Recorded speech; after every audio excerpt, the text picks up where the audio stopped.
Hey guys, we're here talking about the bx23s. This is a 38.4 horsepower lawn tractor.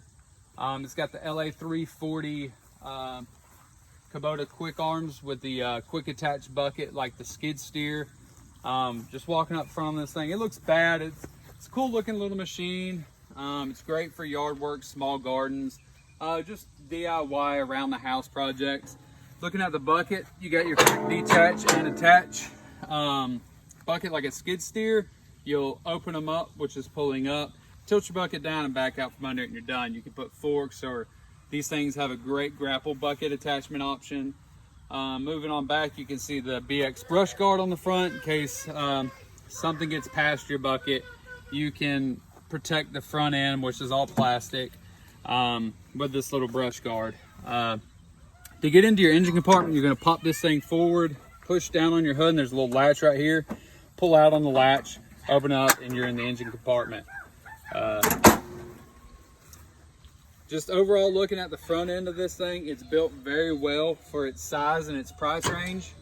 To me, I outweighed it between multiple different brands, and the BX came out on top, especially for just around the house DIY projects. Moving on back, if you look down at the tires, feel like those are really aggressive tires.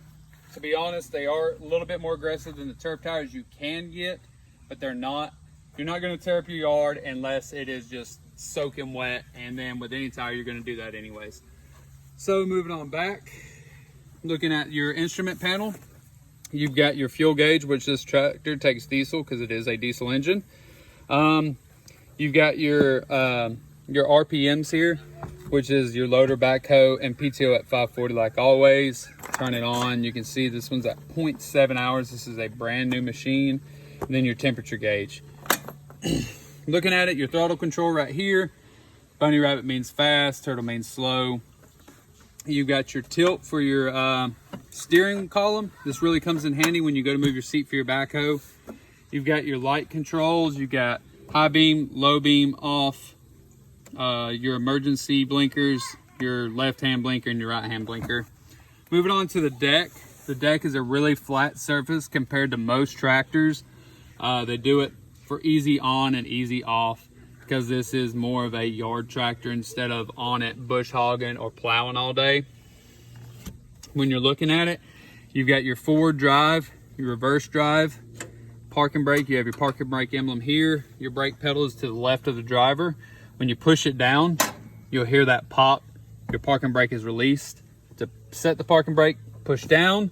With the other foot, push down on this, and it is locked.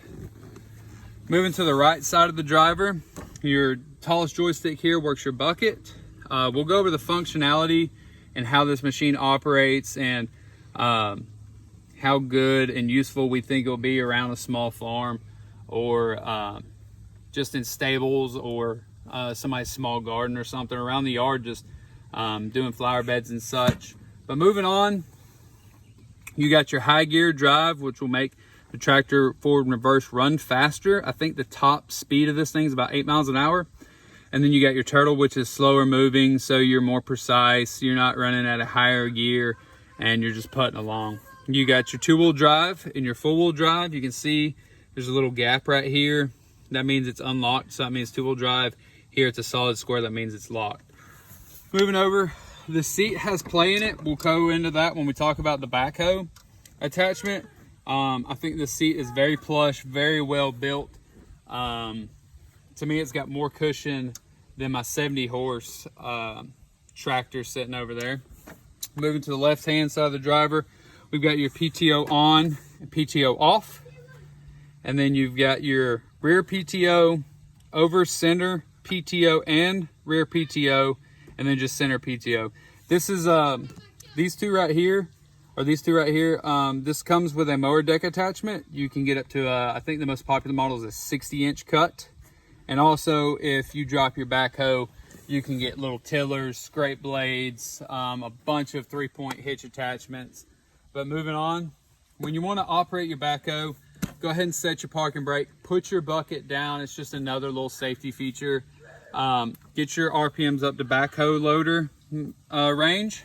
Then you'll come, step off the tractor, Make sure your parking brakes applied, of course. Pull up on this bar.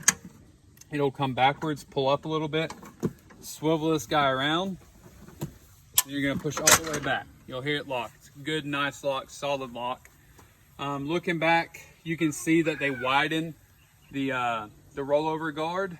That's for operating the backhoe feature, because normally it would come straight up. This gains you about 5 inches, so you have more wiggle room while you're operating the backhoe.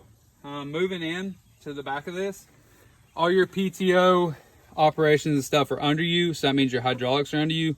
Just watch your feet here. Don't be kicking these hoses, wearing these parts out, or bending these.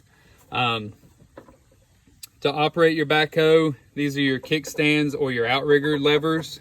You push these down anytime you want to operate your backhoe. Make sure they're good and sturdy. Kind of pick up the rear end a little bit. Let these things do their job and hold you up. You've got your arm and bucket control, and your in and out, up and down control here. We'll go over how to operate it with some tips and tricks later on. But overall, when you're looking at the back side of this thing, you can tell they have really engineered it well, beefed up, and for what it is and what you're gonna do with it, it's a really great universal machine for your yard. But like I said, we got more videos to come on the functionality and how to operate, and some tips and tricks. Thanks for watching.